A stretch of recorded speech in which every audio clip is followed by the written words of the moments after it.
not even storming outside, so I don't know what. I mean, it's an old building. Maybe that's what's going on.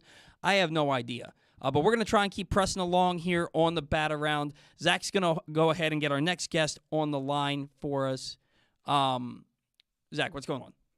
We're back live at the moment. We're back live. But we're not up on Mixlr. Yeah, we are not live at PressBoxOnline.com. Should I try to get that going again? Do you want that? Yeah, but it's going to take a minute for that computer. But what I want you to do now is call Sam. Got you. We're going to call Sam Dykstra from Minor League Baseball, MLB Pipeline.com, MILB.com. He was there to cover the MILB Pipeline Game of the Month on Thursday between Norfolk and Memphis. Memphis came away with the victory in that, but he got to see Grayson Rodriguez and Adley Rutschman up close. Rodriguez allowed 1 run on 3 hits with 8 strikeouts in 5 innings. Adley Rutschman 1 for 4 with a home run. So we got to see, and then he saw Nick Gordon from Memphis have himself. He knows. We saw Nick Gordon put on a nice display in that game too. A lot of stars in that game. And joining us live now from MLBPipeline.com, we have the one and only Sam Dykstra. Sam, good morning. Thanks for taking some time for us. How are you today? I'm good.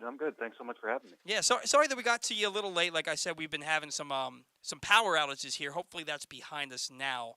But we should be good to go. Now, Sam, you were in Norfolk on Thursday when Norfolk took on Memphis in the MILB Pipeline Game of the Month.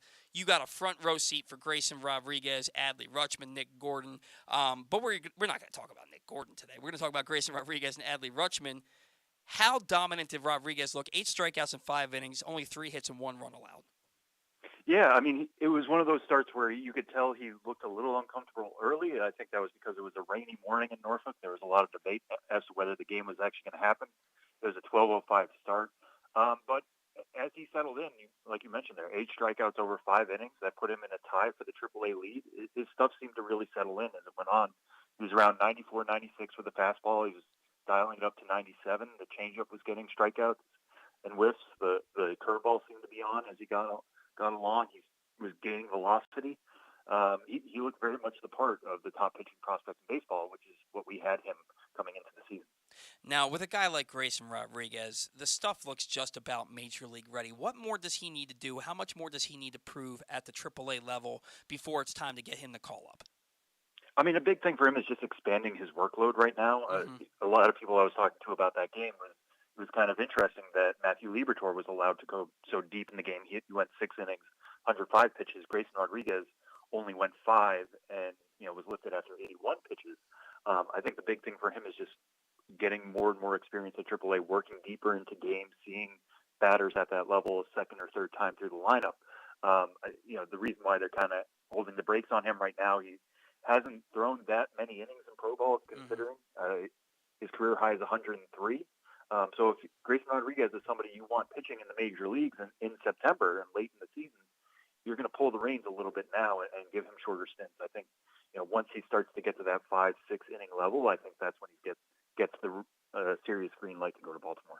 And how much is the slow play with him and the building him up predicated on how well the Orioles pitching staff is doing? Because Spencer Watkins got hit around a little bit, and his FIP doesn't look as good as his other numbers would suggest. If with the Orioles rotation pitching as well as they have, is that kind of playing a factor into how they're playing things with Grayson Rodriguez? I mean, I don't think so much. It's great for Baltimore that they don't have this spot like some other teams have where there's a clear need at the major league level and you're going to have your fan base demanding that a prospect comes up. The Cardinals, who, the Norfolk Tides played at the Cardinals affiliate when I was in town the other day, and, they've had some needs on the infield, and they have a really good prospect in Nolan Gorman. There hasn't been that call for Grayson Rodriguez necessarily because the pitching staff has been good, but he's so good in himself. He is an ace-like prospect eventually. I don't know if that's going to happen this year, but that is his ceiling, that when he's ready, you call him up regardless. You figure out the rest of the pitching staff. So he's going to kind of make his own, not decisions, obviously, but he's going to forge his own path. When he's ready, the Orioles should have no problem calling him up. He's not a player you want stewing at AAA and kind of languishing down there. When he's ready, you want to give him that next challenge. Now, somebody else that started the season in Norfolk that's now making a name for himself in the Orioles rotation is Kyle Bradish. In his first start in the big leagues, he goes 6 innings, allows 2 runs. The second start, he goes 9 up, 9 down in the first 3 innings. The Orioles put together a big 6-run fourth inning. He had to sit for about 35 minutes. He comes out, and he wasn't the same pitcher. And then he comes out the next game, and he goes 7 innings, 4 hits, 2 runs, 11 strikeouts, no walks, firmly putting himself on everybody's radar. What kind of prospect was Bradish in the minor leagues? What did you see from him, and what is his ceiling at the big league level? Yeah, so we had him as the number 10 prospect in the Orioles system. And, this is a deep Orioles system. We had it as the number 1 overall system in baseball. So being the number 10 prospect is pretty good for him. I mean, he's 25 years old. He is somebody who should be knocking on the major league door anyways. But the reason we liked him is he could be a number 3 or 4 starter. 3 above average pitches in the fastball, curveball, and slider. You've seen that pretty well so far at the major league level. I think the slider's playing better than the curve right now. That's been his primary secondary out of the 2 that's getting the most whiffs. But, we always thought he could be a comfortable mid-rotation starter, and that's what he's looked like early. And if you're the Orioles, that's what you need. It's great to have guys like Grayson Rodriguez and DL Hall who are top of the rotation types, but you're not going to get a rotation of 5 number 1s. You're going to need those guys in the back to kind of fill in innings and eat innings and be quality starters in their own right. Bradish has looked it so far. We'll see how major leaguers readjust to him now that the book is a little bit more out on him, and maybe that the slider's coming instead of the curveball, but it's certainly encouraging that he's already settling into that role and kind of meeting his ceiling earlier than we thought.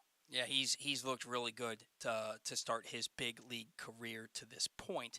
Now, the guy that they're all going to be throwing to at some point in the big leagues is Adley Rutschman. In that Pipeline game, he goes 1 for 4 with a home run. He had a couple of strikeouts. How did he look in his bats? Did he look comfortable? What did you see from him handling a pitching staff? And based on this game, and I get it, small sample size, what do you think he needs to work on before he makes his debut? Yeah, so I'll start offensively. You mentioned strikeouts there. He kind of looks to me, and based off what he's been like so far in Norfolk, he's somebody who has a good eye at the plate. He knows what's a ball and what's a strike. That's one thing he's been able to do at Aberdeen, Bowie, and Norfolk along this kind of rehab tour that he's on right now, coming back from a triceps injury. In terms of impacting the ball, I got lucky. I got to see him hit his first home run, which was really promising. It was from the left side. He is a switch hitter, as many of your listeners know, I'm sure. But it was a pitch where he got his hands in real tight. It was high and in. Not a pitch you would expect him to drive out, but he got those hands real quick, turned on the ball, sent it, I think it was 330-plus feet out to right for that home run. So it seems like things are coming along. He got 2 more hits last night as well. I wasn't in the park for that, but to see him pick those up and turn not just walks, that's what he's been able to do at Norfolk so far, but also turn it into singles and hits and the home run was certainly encouraging. Defensively, he's always going to be great to throw to. Anybody you talk to in the Orioles organization loves throwing to him. He's a big target back there. He's athletic. He has the arm. You said the triceps is a full go. The arm isn't a concern right now. One thing that always stands out to me is after every inning, and catchers do this a lot, but sometimes they'll wait to talk to their pitchers in the dugout. He essentially waits for them up the first base line and starts the conversation almost immediately about what worked, what didn't, what they're going to try next time out. He's basically waiting to usher them back to the dugout, which is great. Yeah. He has great chemistry with DL Hall and Grayson Rodriguez. And, if those are the cornerstones of the next contender in Baltimore, it's encouraging to see that they have those relationships now in the minor leagues. And then you look at some of the guys that are throwing to him. And Michael Ballman, he comes in, he strikes out 6 over 3 innings. Hard luck loss. He gave up 2 runs to take the loss. Did anything stand out there about Michael Ballman? What are you seeing from him, and what do you project him as a big leaguer? Yeah, so Michael Ballman, I thought coming into the year, there were still some questions about, is he a starter? Is he a reliever? They've only used him in relief so far. When I saw him, the velo was certainly there. He was basically matching Grayson Rodriguez with his fastball velocity. The problem was, and this is kind of leaning into why he might be a reliever, is when he started to see guys the second time through, that's where he got punished. The 2 runs he gave up, or at least one of them was to a home run to Nolan Gorman on a first pitch fastball. Gorman saw him the first time, struck out against him, decided, I'm going to ambush the heat. And he did that, and he drove it deep out to right center. So if you're looking at Bauman to potentially be that number 5 starter, it's going to take him to rely more on just velocity We thought he had a plus slider coming into the year. It's great to have two pitches. That's going to make you a reliever. But as it's looking right now, maybe he's the kind of bulk guy, somebody who can get you through the lineup once. But it seems like they haven't given him a real start this year. 3 innings was great the other day, but I think probably his days as a starter are past him. It makes sense when you look at the uptick in his velocity, and like you said, the fact that when he does struggle, it's usually the second time through the order. It looks like now. Do you think he could be a power reliever, an impact reliever, or just another guy? He certainly has the potential to be maybe like a seventh, eighth inning type, insofar as that still exists in the game. I think he could pitch certainly high leverage innings just because of that velocity and because of the slider. You get two great pitches like that, that's going to make you a decent reliever. I think he might just need to find comfort in that role. It's not something he's really done through the minor leagues. He's always been a starter. So pitching in that type of situation is different. Anybody will tell you that. It's a little bit more high pressure. But the pitches are there for him to be, if not a closer, but at least kind of a good setup guy or getting some high leverage innings earlier in the game. Now, DL Hall. Now, this is a guy. He's one of the top left-handed pitching prospects in the game. He's coming off that elbow strain from last year. Only made 7 starts last year. We expect him to get a little bit more run at Bowie, and he only got 1 start there, and he's already back up to the He's already up to the AAA level now. Been up and down results for him so far to start his season. This is a guy, the Orioles are really going to try and limit his innings this year, only monitor that to keep him healthy and to build him up appropriately. When we expect to see him debut in the second half of the season, when he does, is this more so a guy that you think just for this year is going to be a swingman in the bullpen, maybe a piggyback guy with Tyler Wells, and then start next year, or do you think they're going to throw him right into the rotation? Based off my conversations with him, he's very much ready for his major league debut, I would say. He seems like somebody who's very confident that is going to happen this year. And based off the way he was talking to me, it feels like it's going to be as a starter, or at least that's what he wants. If I'm the Orioles, I probably would keep him as a starter. I know that you mentioned, obviously, the innings limit that he's going to be on this year, coming off an elbow strain last year. Seems like he had a really healthy and productive offseason, a good ramp-up. He's only thrown 3 innings at AAA so far in that first start. But again, I think that's kind of holding back the reins to potentially give him more innings later in the season. He's somebody they very much project as a starting pitcher. I have some questions about the command, how that's going to kind of hold. But if you think he's going to be a starter, I don't think the Orioles are necessarily one of those organizations, like maybe the Milwaukee Brewers, who typically adjust their guys, bring them in as relievers first. I think they probably want him where he's most comfortable in that major league debut. And if he does come up, I think it would be as a starter. It might be just 5 innings. It might be on a pitch limit, but get him into the majors where he is most comfortable, and that's in a starting role. Finally, I get somebody that agrees with me, Sam. I've been saying that all along. Everybody's like, "No, he's going to be coming out of the bullpen," and I'm like, "No, just put him in the rotation. That's where he belongs." But we'll see how they play things moving forward with him. Now, when you went to this game, were there any other players that you were excited to see play for the Tides? Any players that caught your eye in this game? What did you see from the rest of the guys that maybe people aren't talking about? Yeah, I was always interested to check in on Yusniel Diaz. He's somebody who we've been ranking in the Orioles system for quite a few years now. As everybody's aware, the clock is kind of ticking against him at this point, if it hasn't ticked against him already. 1 for 2 in the game. He did walk twice. He pushed the envelope with 2 stolen bases. So it's good to see him be productive in some way. I've been down on him for a while. I just haven't seen him produce or be healthy or be out there long enough. At the upper minors for quite a while now. But for him to get out to the start that he is right now, an OPS above 900, he's batting above 300 as well. He's giving himself a chance at the very least. I think he's a little too old at this point. He might be a 4th outfielder at best, but if he is, showing off some speed, reaching base like he has been, walking like he did when I saw him the other day with 2 walks, it's at least encouraging, and that's at least going to get him some sort of role in Baltimore. Now, Sam, the Orioles have the number 1 pick in the draft this season. There's no real consensus. There's 6 or 7 guys out there that could legitimately make an argument to go first overall, but it seems like Drew Jones has a leg up on the competition. We had somebody on the show on Glenn Clark Radio the other day who was talking about the fact that he's really the only player in this draft that has that Juan Soto, Ronald Acuna, Fernando Tatis type of ceiling.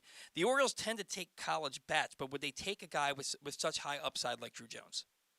Yeah, I mean, I will lean on our draft guys for that one. And what I've talked to Jim Callis and Jonathan Mayo about this draft class, they run it for us there at MLB Pipeline. But in my conversations with them, a couple weeks ago, we were talking about who could go number one overall, and they were always saying, well, listen, the Orioles recently have leaned on college bats, as you alluded to there.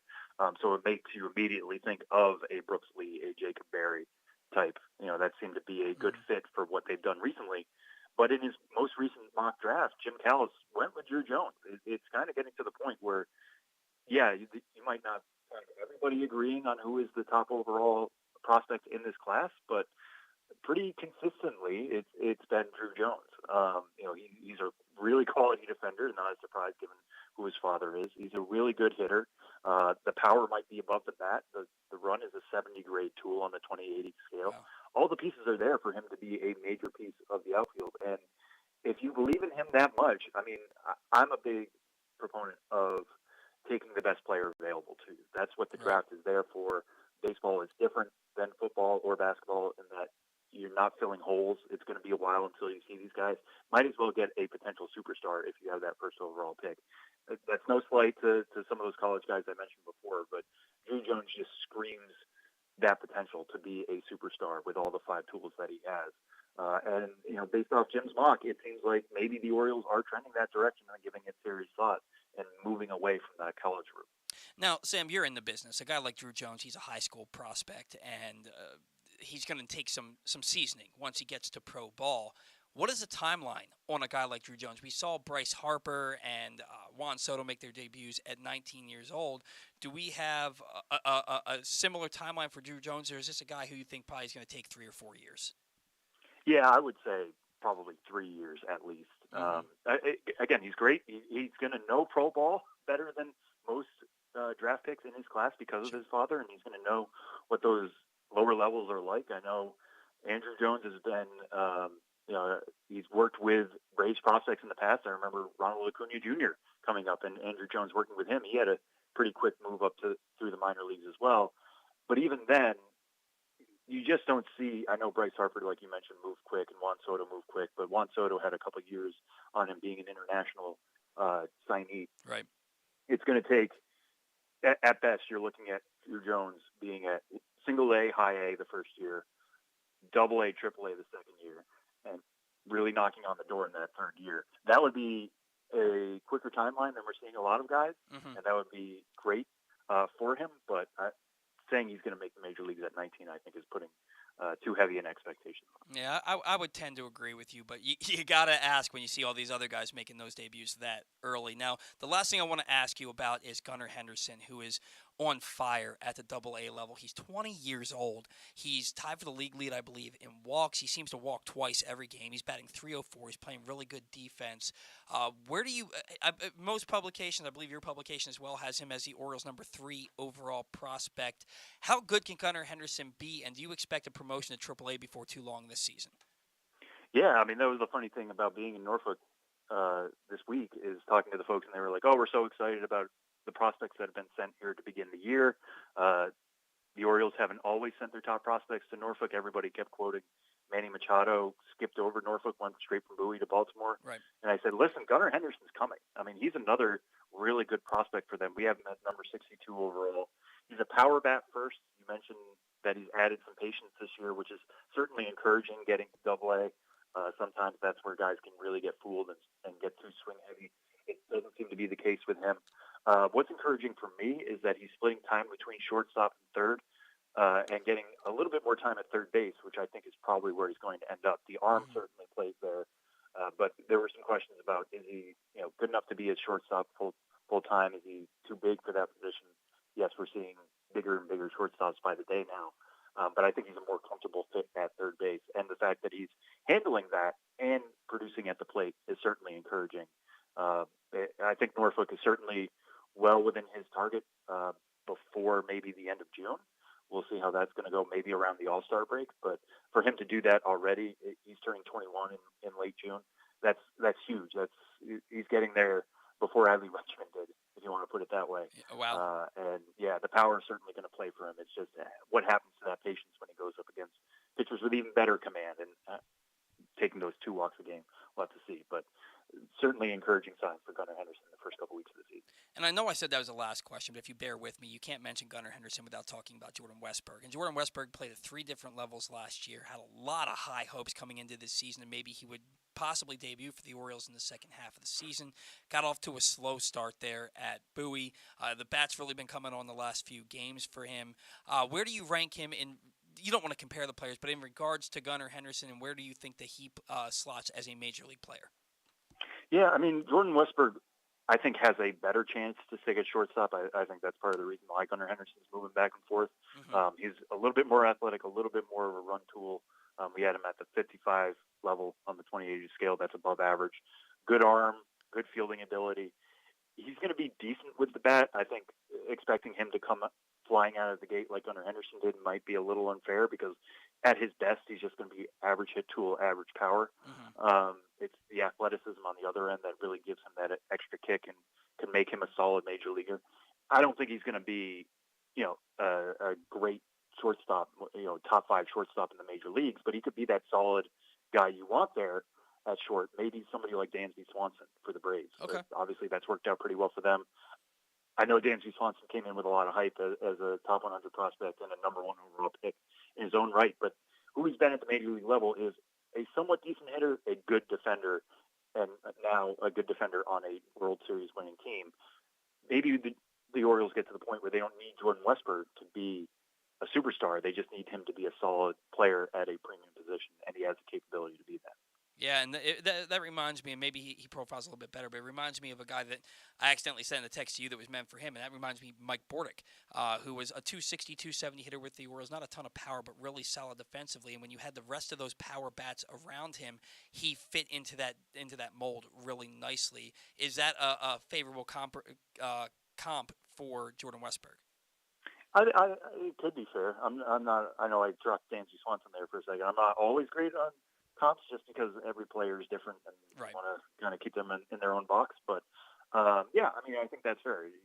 Somebody who again can be somebody that Orioles fans are going to know and root for a long time and be solid there, but isn't necessarily going to break through to the national stage and be that superstar. I think that's basically where we're at right now with Jordan Westburg. Right. Sam, this has been great. We have Sam Dykstra from MLBpipeline.com.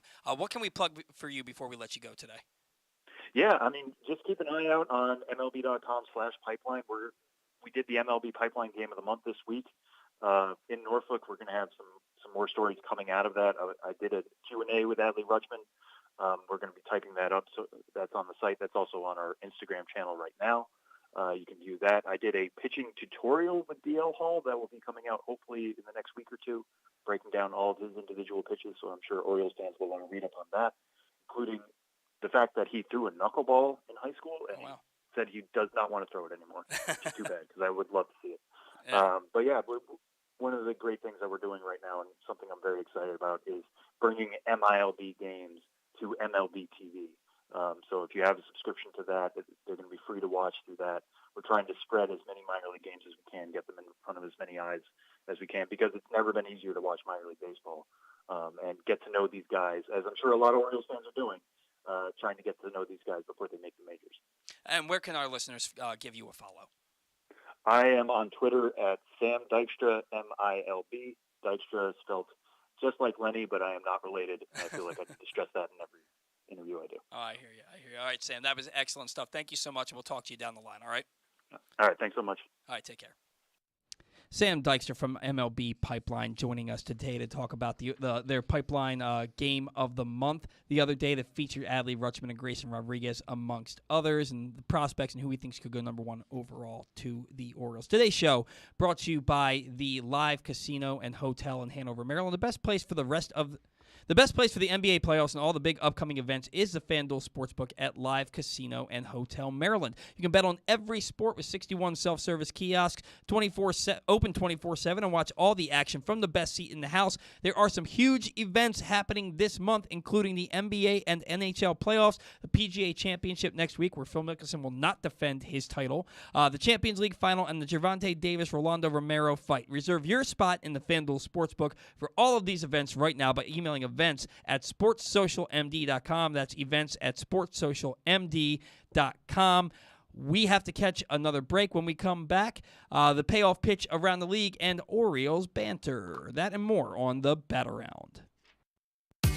Baseball is back, and so is the spring seasonal menu at Glory Days Grill. Start with the opener, flash-fried pork belly with our popular Korean No. 2 sauce, and take a bite out of the Crunch Burger, topped with home run sauce, white American cheese, and house-made chips. It also features irresistible options like a baseball-cut sirloin with blue cheese, grilled shrimp with garlic butter, and a strawberry salmon salad. And then there's the closer, the Cracker Jack Sundae with a waffle, ice cream, and Cracker Jack. This menu will be gone at your neighborhood Glory Days Grill. GloryDaysGrill.com to find out more. Great food, good sports. That first sip. That first bite. Start your day off right with a delicious breakfast at Royal Farms. Choose from a fantastic selection of fresh Royal Farms breakfast sandwiches and top it off with a rich hot cup of the freshest coffee in the world. At Royal Farms, breakfast is available day and night. It's the freshest breakfast in the world. Real fresh, real fast. Royal Farms. The latest edition of Press Box is available now. On the cover, Luke Jackson profiles Orioles catcher Adley Rutschman, diving into where his passion for baseball and for catching comes from and how he uses that passion to elevate those around him in the Orioles organization. Also inside, Bo Smolka takes a look at how the Ravens' 2021 draft picks can make progress in year 2, and Glenn Clark offers a very unique tribute to former rival Mike Krzyzewski that all Maryland fans can appreciate. Press Box is available for free at over 500 area locations, including 60 Royal Farm stores, and you can always find the entire edition, as well as the best daily coverage of the Orioles, Ravens, and Terps at PressBoxOnline.com.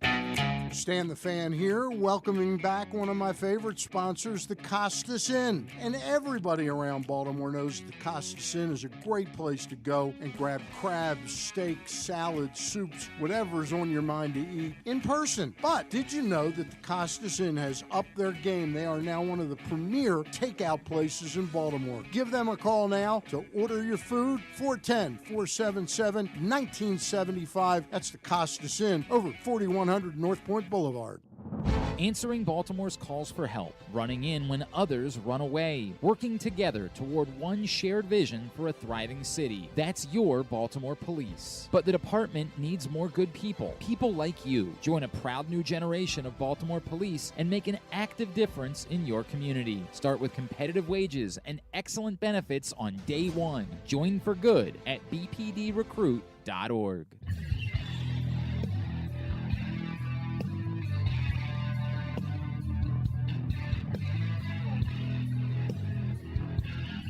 All right, welcome back to the Bat Around. Today's show brought to you by the Baltimore Police Department. Join a proud new generation of Baltimore Police and make an active difference in your community with competitive wages, the best in the state, and excellent benefits on day one. Join for good at bpdrecruit.org. And now it is time for the payoff pitch around the league. Anthony Santander and Trey Mancini hit back-to-back home runs in the eighth, but Miguel Cabrera doubled, homered, and drove in two to provide the difference in the Tigers' 4-2 win over the Orioles.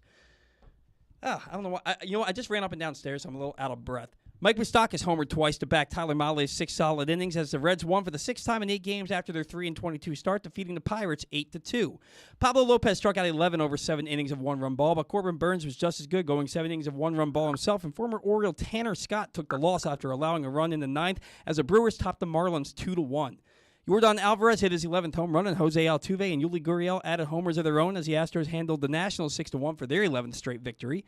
Marco Gonzalez and Max Scherzer squared off in the pitcher's duel, but it was the Mariners that scored off the Mets' bullpen on an RBI single by Ty France to one-up the Mets 2-1. Manuel Margot, Francisco Mejia, and Brandon Lau all have run-scoring hits in the 8th to break a 2-2 tie and lead the Rays over the Rays over the Blue Jays 5-2. Eric Hosmer, Will Myers, and Ha-Seong Kim combined for 9 hits and 7 RBI as the Padres took down the Braves 11-6. Xander Bogaerts had 2 hits and 2 RBIs to back Nick Pavetta's 7 solid innings. The Red Sox pounded the Rangers 7-1.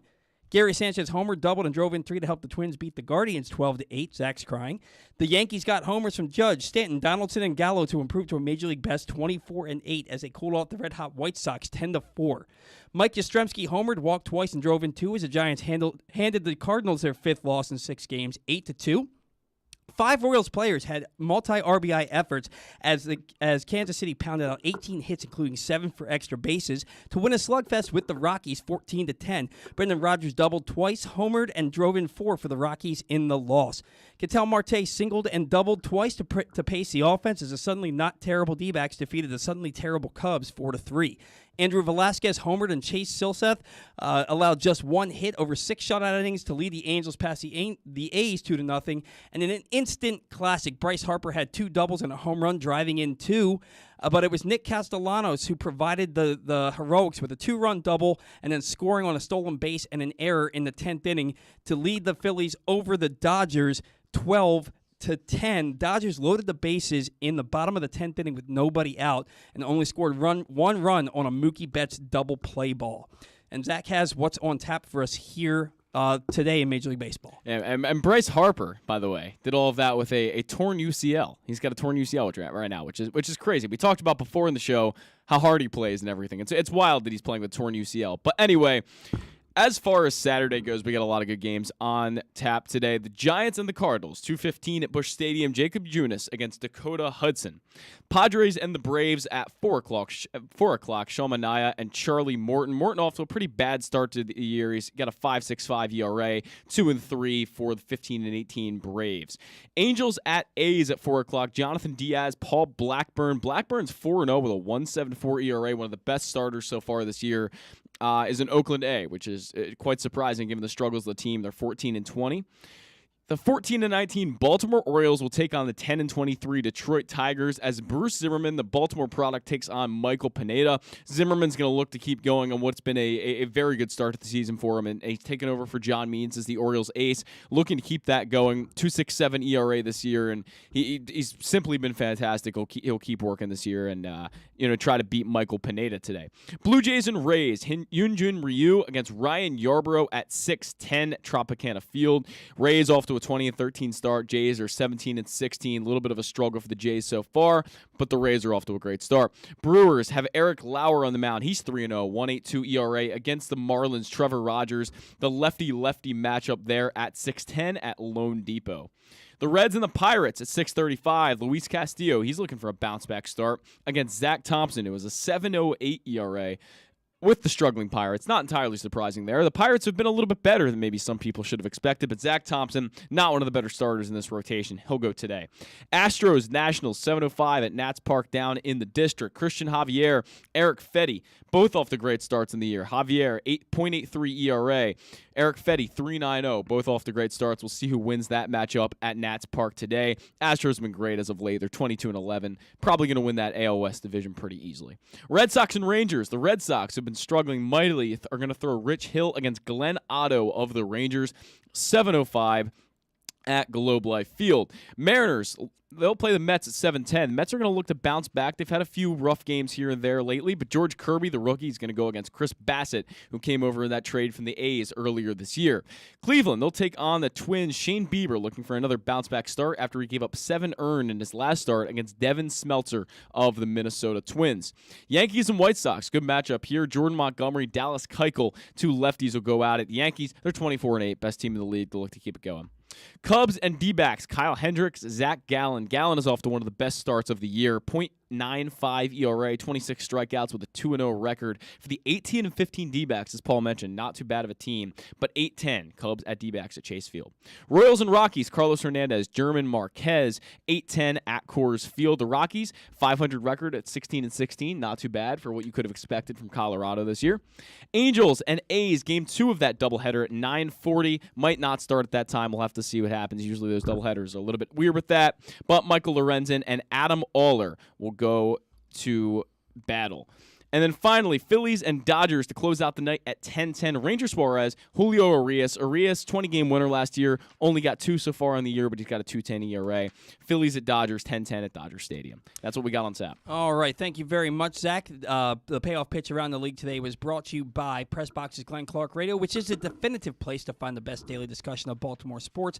Watch the show every weekday from 10 to noon at youtube.com/PressBoxOnline or Facebook.com/PressBoxSports, or listen at PressBoxOnline.com/radio with podcasts available on iTunes, Spotify, or anywhere you get your podcasts. You never know who might pop up on GCR. This week, the guys called up a new Ravens tackle, Daniel Faalele, top Orioles prospect, D.L. Hall, and Kentucky Derby winning trainer, Eric Reed. Find those interviews and more in the Glenn Clark Radio Week in Review feature right now at PressBoxOnline.com. And speaking of Glenn Clark Radio, for those of you who are just tuning in, I will be leaving Glenn Clark Radio. This coming Friday, May 20th, is my last day on the program. It has nothing to do with Glenn or anybody within Pressbox or the show itself. It's basically just because I had to take a new job because my wife and I want to have kids, and we want to buy a house, and I want to be able to plan for retirement and sending my kids to college and whatnot. And so working in sports is a dream for me, and I've been living my dream the last few years, and for me, it's heartbreaking, but I'm still going to be here on the Bat Around every Saturday, still going to be doing my other Orioles show on Monday with the Sideline Sports Network. I'll still pop in from time to time, hopefully, but it's an opportunity for me to realize a new dream, and that's starting a family and building a life with my beautiful, beautiful wife. So I will no longer be part of Glenn Clark Radio after this Friday. Tune in as always, and hopefully we do something special on Friday to close my short but wonderful tenure here on Glenn Clark Radio. So with all that sappy stuff out of the way, it is time for Orioles banter. And Zach, before we get into the nitty-gritty of Orioles banter, what we're going to do is we're going to look at one of the latest mock drafts from MLB Pipeline. But before we get into that, I do want to talk a little bit about Gunnar Henderson, because after what Jordan Westbrook did last year and the struggles that we saw from Henderson once he got up to Bowie and then once he got up to, Aberdeen and then to Bowie, you really thought that Westbrook was ahead of him. Yeah. And we're talking about him being a top 100 prospect potentially, and maybe even making his debut for the Orioles in the second half of the season, because there is a need in the infield, right? And Gunnar Henderson, all he did in this offseason was work his tail off. And he was a guy who struck out like 143 times last year and only walked 54 times. He's walked more than he struck out now this year. The batting eye has gotten better. He's driving the ball with authority. He's hitting over 300. He's got one of the best on-base percentages, if not the best, in all of AA baseball. Yeah. And the defense, we were just talking with Sam Dykstra about it, the defense he's been playing at shortstop, but more so third base, has been fantastic to start this season. Gunnar Henderson, the Orioles' number 3 overall prospect. He's a top 100 prospect in just about every publication. This guy looks like a real player for them. Yeah, I mean, he certainly does. The big concern, I'll start with Westbrook here, and just the battle between those two for a job at the Orioles and whoever makes it first. I just want to start with that by saying Westbrook's problem coming out of college for me was that he struck out a lot, and the hit tool wasn't exactly where I wanted it to be for as high as they took him. I thought he should have been a little, maybe I liked his double play partner, Justin Foscue, coming out of that school a little bit better than I did with Westbrook, because he had a better hit tool. I'm not sure how Foscue's doing with the Texas Rangers right now, but I think last year he hit like over 300. He was pretty good. And that was always my concern with Westbrook, that the hit tool wasn't going to transfer and translate to the major leagues like a lot of people projected it to be. And so far, I mean, last year he hit pretty well at Bowie. You obviously know he was successful. He hit well at all 3 levels. He did. And I think what he's experiencing right now is a slow start. And I don't think this is what Westbrook is at all. And I think he's a much better hitter than what he's showing. But Gunnar Henderson certainly looks like he's taken the lead as far as those two and the battle to get to Baltimore. I can't even imagine Gunnar Henderson at this point is that far off, given the fact that he's hitting 304. His OPS is 950 at the moment. and the fact that, the Orioles have a massive hole at third base. I don't think he's that far off at this point because the guy's tearing it up. And like you said, he got bigger, he got stronger. The swing, I've seen it once. I think I've seen a game so far in Bowie, and it looked really good. He didn't have a great day that specific day I was there, but it just looked good. He played a solid third base. The guy is a very, very good baseball player. And I think the ceiling was always higher with Gunnar Henderson than it was Westberg. And it's because of the hit tool with Westberg. And that's always been kind of the issue. I think Westberg could end up with more power. I think Westberg could be a 25, 30 home run guy. Maybe Gunnar Henderson is as well. But I do think Westberg has a slight power advantage there between the two guys. But I think Gunnar Henderson is the more well-rounded overall player. I do like the comparison, by the way, of Dansby Swanson to Jordan Westberg. I think that's very fair. And Gunnar Henderson, maybe, I don't want to say Corey Seager, but a lighter version of Corey Seager is what I think people are starting to see with this guy. And I hate comping him to someone that good. Hopefully somebody that's able to stay healthier. Yes, than Corey Seager. Now, and to your point about Jordan Westberg, it does look like it was more of a slow start than anything else because his last 3 games, he's 5 for 11. He scored 4 runs. He got 3 doubles, a home run, 6 RBIs. Yeah. In the last 3 games, so he's really coming on. This is another guy who has a great batter's eye. Sure. He gets on base at a fairly high clip. Despite his .208 batting average right now for the season, his on-base percentage is .333. Right, exactly. If you look at solely average, I think it's going to be a bit misleading because he simply has gotten on base a lot more than the average shows. And the OPS is 777. And that's nothing to write home about, but it's not bad at all. It's not bad considering at all. how bad he's been swinging the last 3 weeks. Yeah. And you look at the season they had last year between 3 levels, 285, 389, 479 with an 868 OPS, 15 homers, 17 stolen bases. And 79 RBIs in what, 112 games? Right. That's a player. Right. That's a player. I think he's somebody who could factor into the middle of the Orioles infield before too long. Yeah, so he struck out last year. He struck out 127 times. Pretty sizable number. He walked 61. That's not bad at all. That's a decent ratio.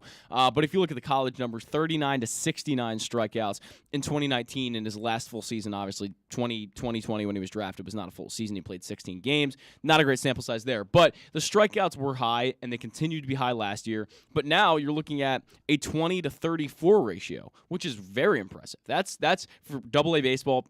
20 to 34 walks to strikeouts is a very good ratio and where he wants to be, I think. And 777 OPS is nothing.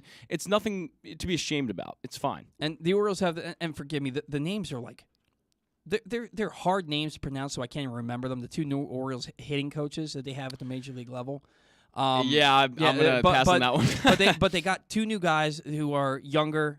They take an analytical approach to it, and you know that system's going through the entire. And you've seen it on the pitching side of things. You're seeing it on the offensive side of things.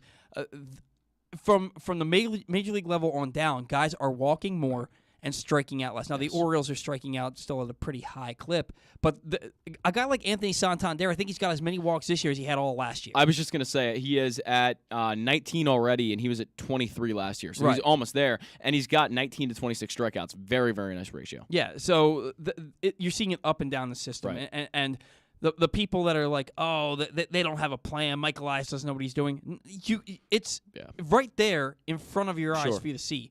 He knows exactly what he's doing, and he's doing it. Which is and it's not just Mike Elias. Like there's so much talent across the whole organization from the coaches. I think Chris Holt is one of the smartest people there is. I really think Chris Holt. And they had to make him pitching coach because if they didn't, somebody else was going to. Right. You know, and that's why, as much as you don't. I'm always going to question Mike Elias with regards to Adley Rutschman until they make an announcement. I agree. About his debut and when it's going to be and why it should be on Monday. There's nothing left for this guy to prove, and especially if he catches today. Now they play at 1:00.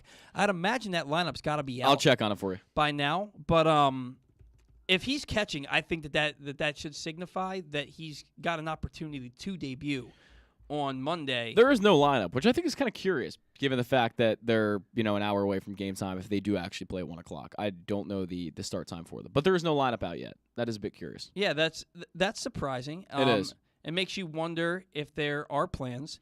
Could be for Rutschman. Now you did mention earlier that You heard a rumor that Mike Elias has a press conference. Who did you hear this from? So I just saw a random tweet about it. That's why I asked Stan, because I wanted to see if I could get confirmation on it. I don't remember who said it. I don't remember when they said it was going to be, but someone said that Mike Elias was going to have a press conference on Sunday or Monday or something like that. I have no idea if it's true. That's why I wanted to get confirmation from Stan. But okay. Stan did not know. You would hope that it would be today.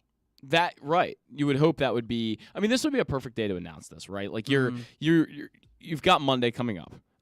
It's the New York Yankees.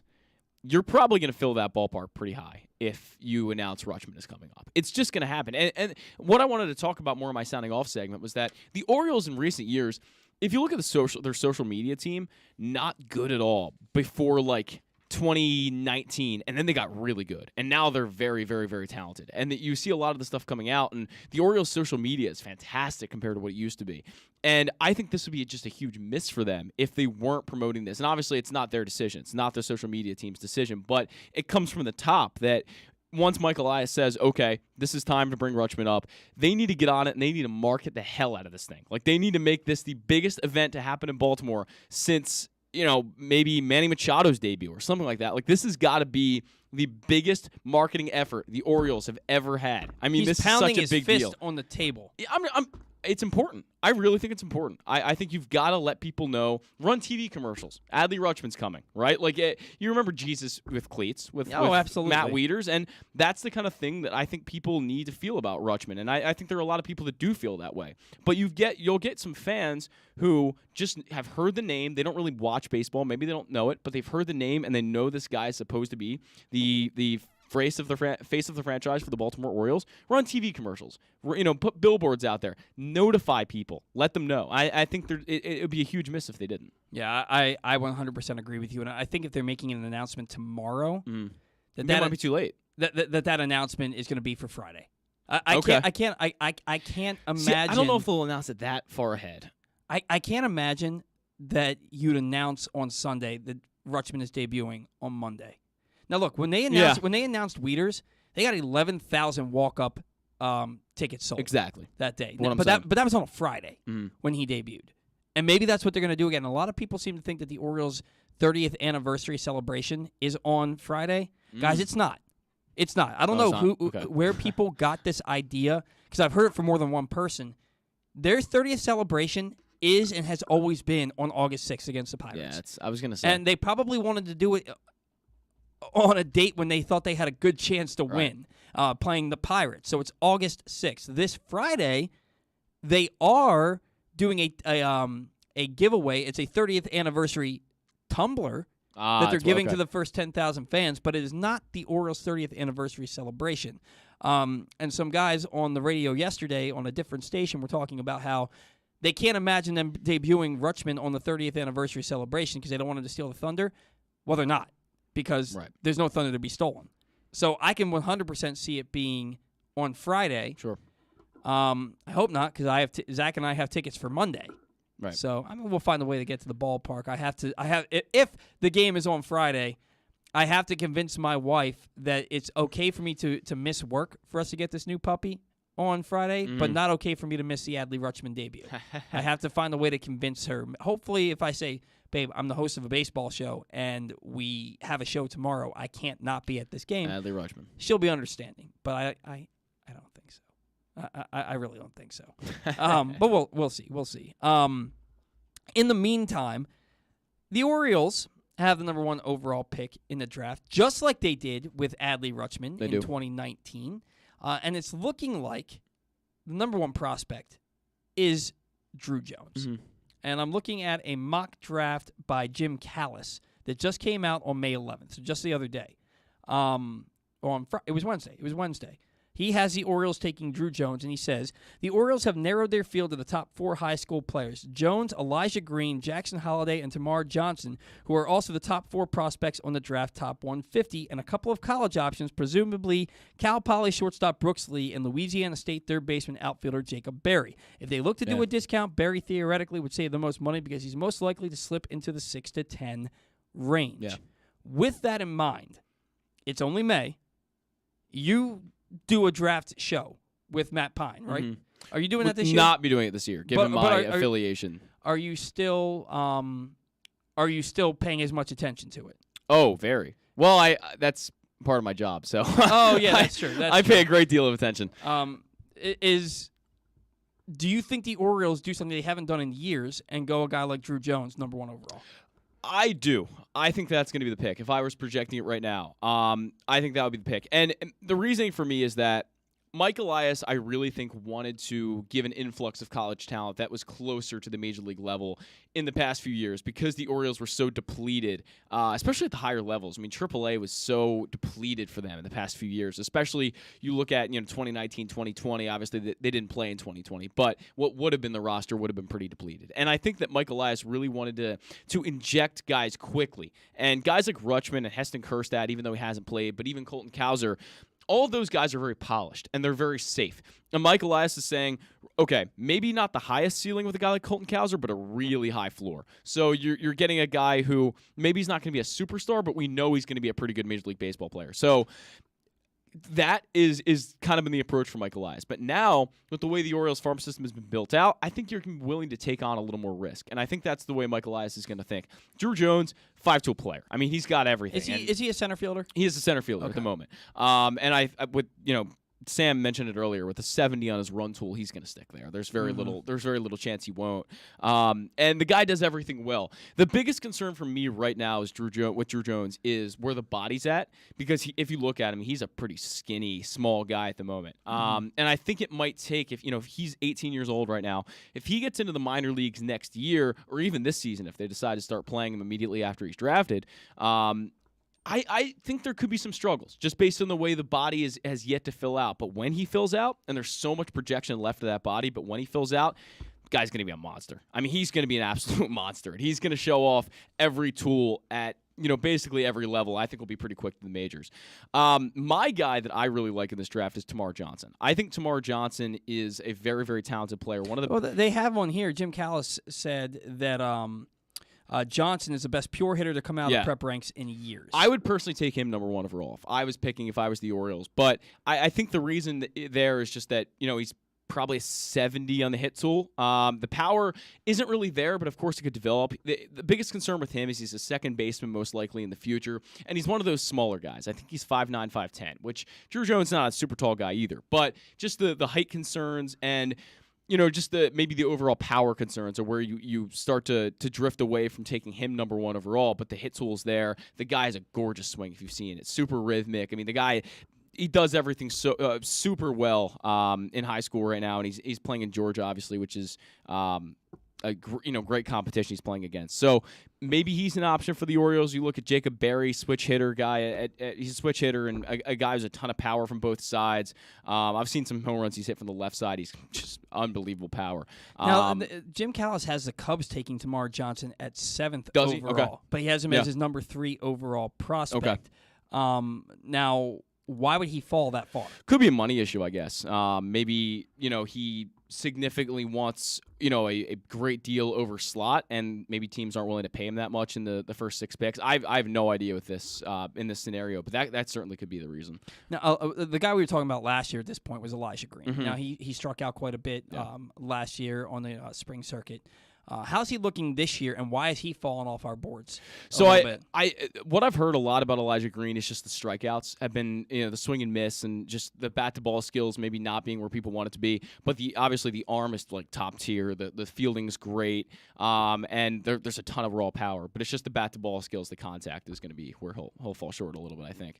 But again, super talented guy, and I would not be surprised at all if the Orioles take him number 1. Now, if the Orioles decide to stick with with what they've done in the past and they go with a college bat, is it Brooks Lee or is it Jacob Berry?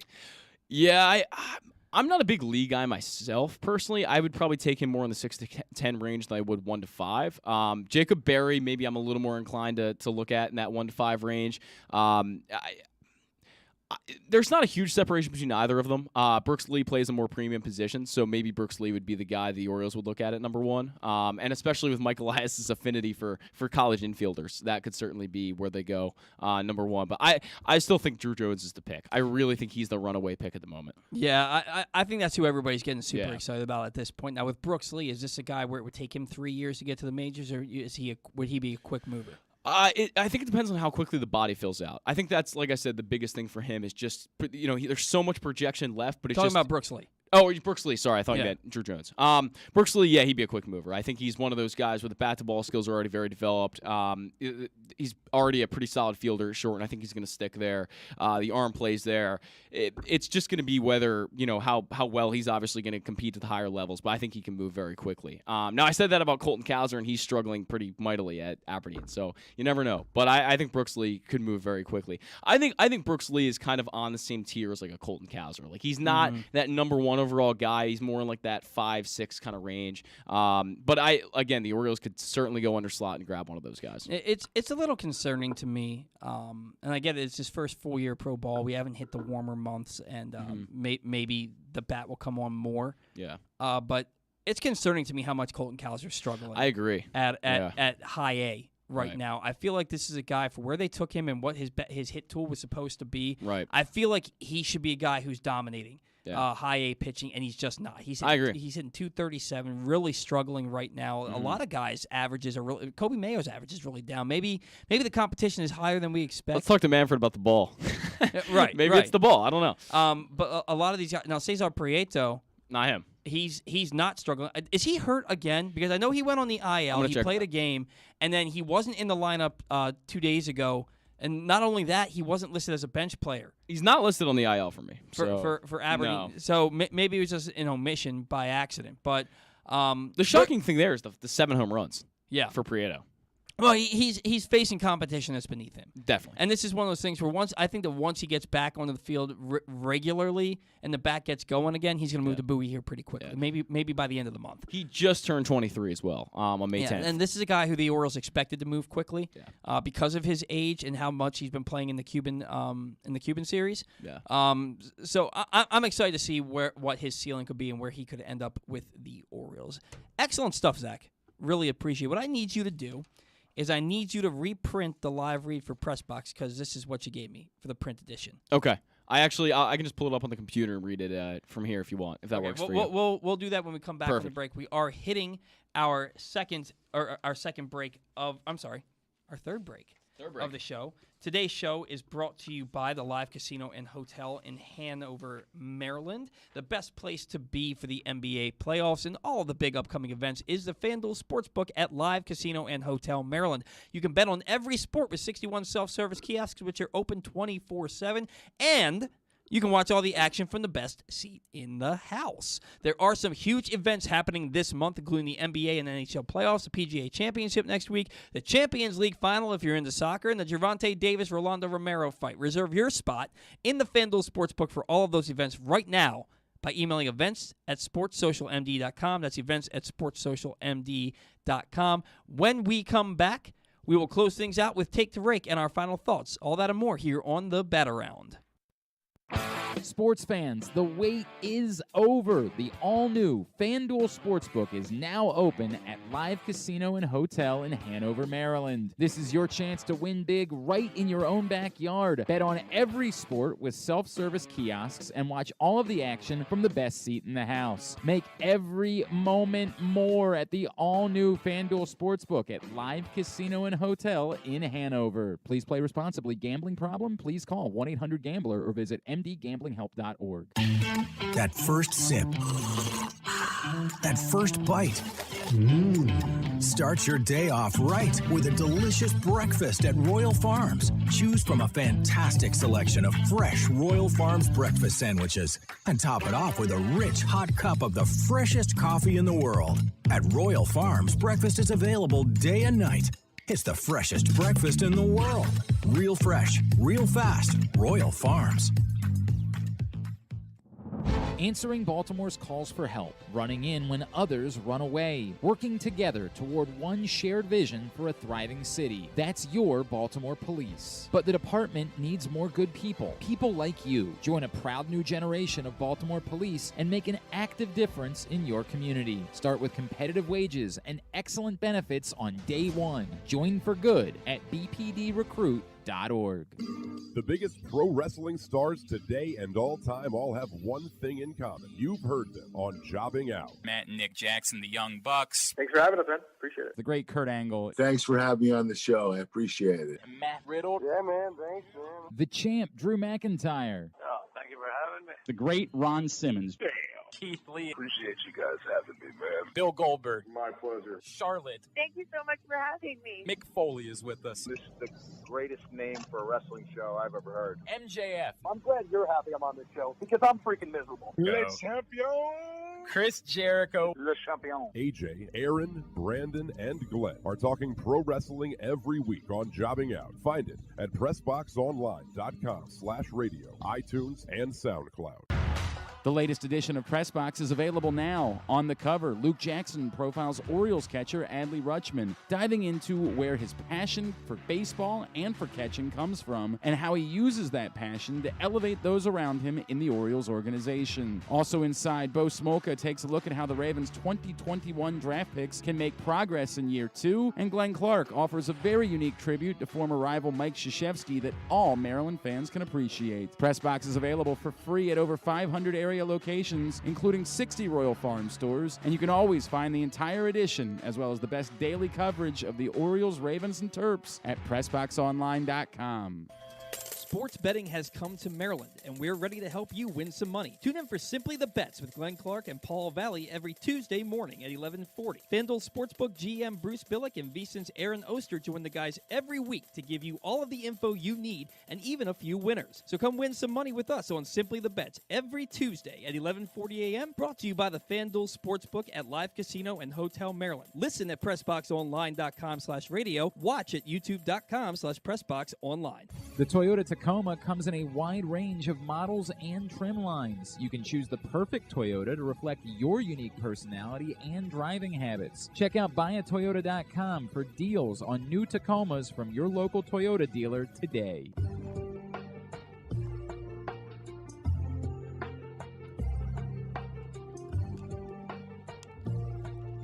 I'm letting it play, Paul. I love this too much. I've got to let it play. But today's show, it's brought to you by the latest edition of Press Box. On the cover, Luke Jackson profiles Orioles catcher Adley Rutschman, diving into where his passion for catching and baseball came from and how he uses that passion to elevate those around him in the Orioles organization. Also inside, Bo Smolka takes a look at how the Ravens' 2021 draft picks can make progress this season. And Glenn Clark offers a very unique tribute to former rival Mike Krzyzewski that all Maryland fans can appreciate. Press Box is available for free at over 500 area locations, including 60 Royal Farm stores, and you can always find the entire edition, as well as the best daily coverage of the Orioles, Ravens, and Terps at PressBoxOnline.com. All right, my man. It's looking like you may have won. Ooh, taking a win. This is surprising for me because Cedric Mullins had such a big week. Yeah. He went 11 for 31. Okay. Trey Mancini, 11 for 28, 1 home run, 3 RBIs, 1 walk, 3 strikeouts. That's a 393 average, 452 OBP, 500 slugging percentage. Okay. So then we're going to go back and we're going to look at what Cedric Mullins did because he had a really nice week too. He did.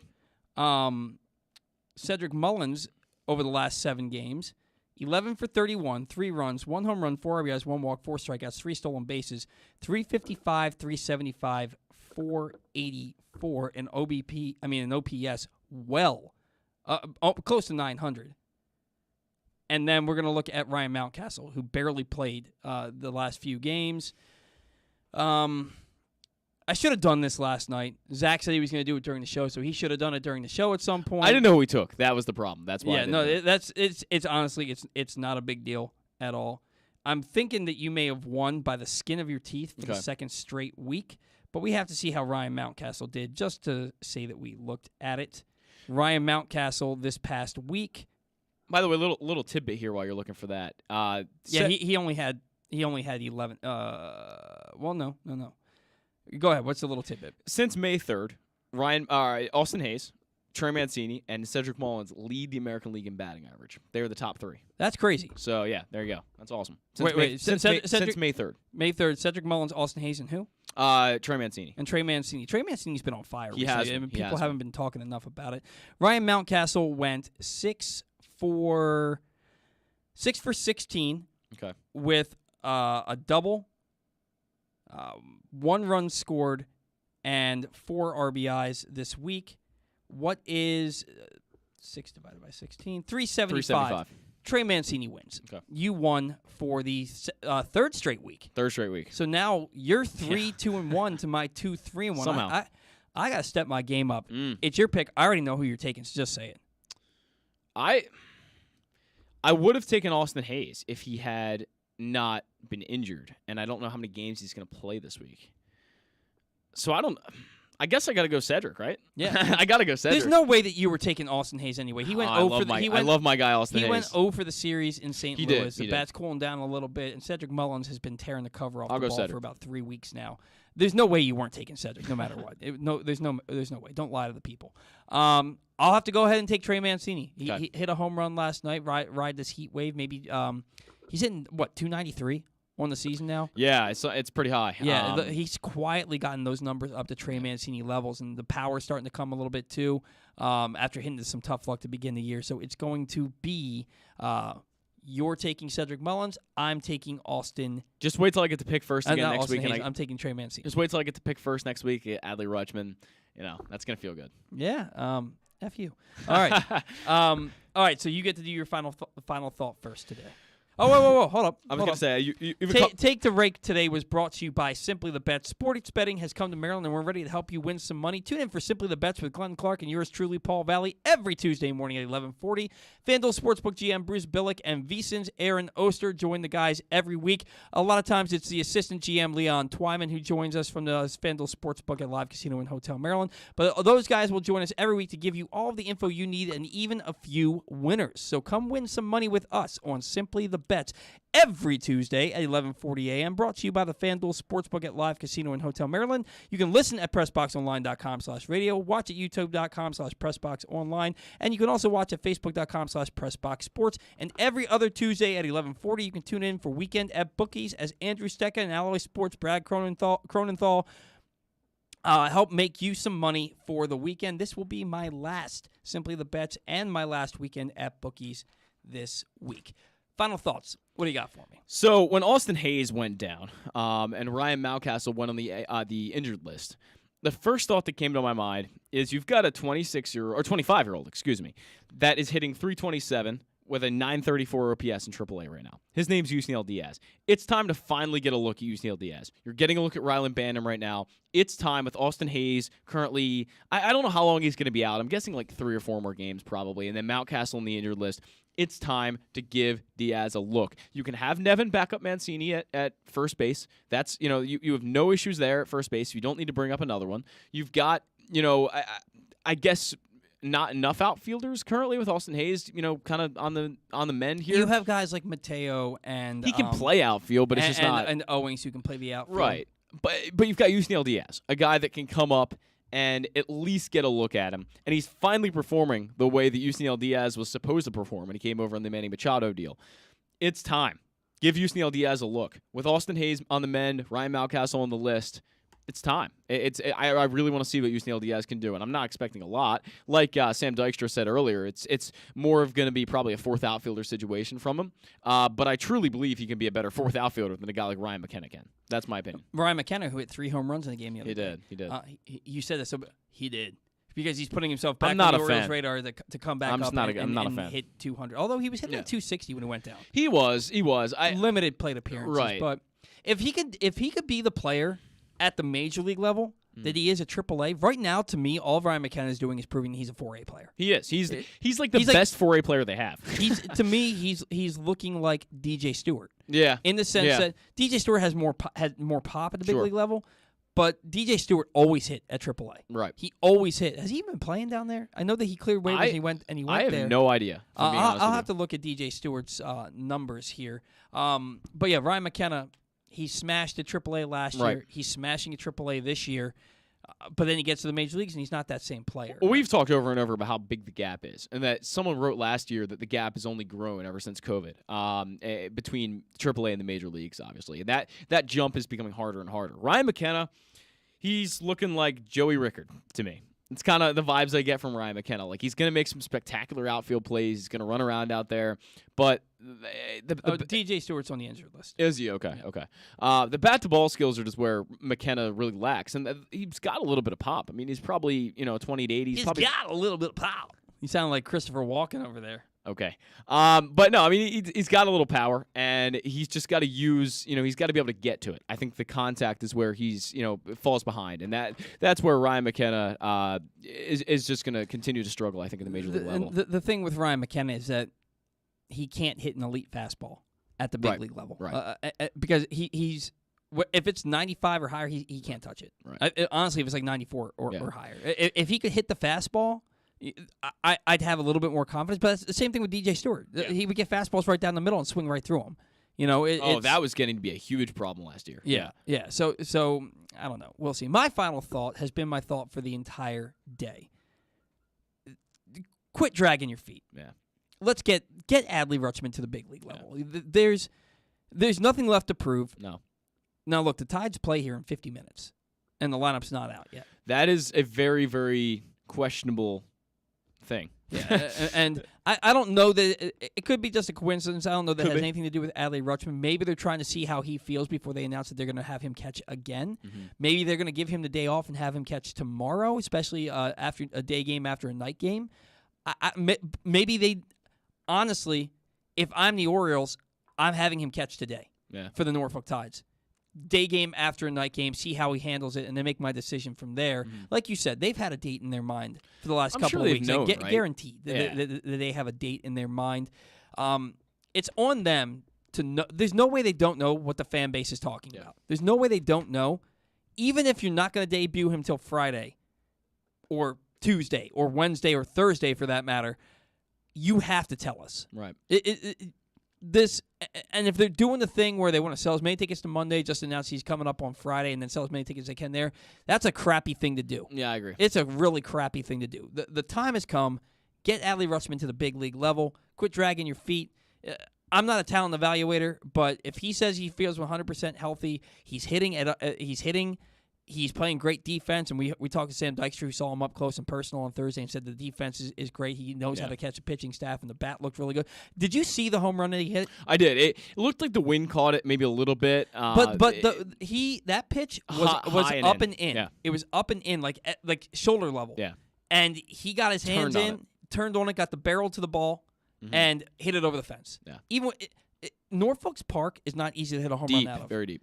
So it was a legitimate home run. To get the barrel to the ball and where that pitch was, that's somebody who can hit pitching. Agreed. That's somebody who can just flat out hit. So to me, the time has come. And either way, even if the time hasn't come in your eyes, Mike Elias and Brandon Hyde and Sig Mejdal, tell us. You need to tell us one way or the other. You know what's going on. Yeah. You know what's going on. Guys, that's going to do it for us here on the Bat Around. Thanks to Stan Charles for his weekly segment. Special thanks out to Sam Dykstra for coming on and talking about the Orioles prospects and their draft prospects. Thank you to Zach Goodman. You can follow him at ZGoodman20, I think it is. ZGoodman20 on Twitter. You can follow me at Paul Valley III. That's Paul Valley III on Twitter.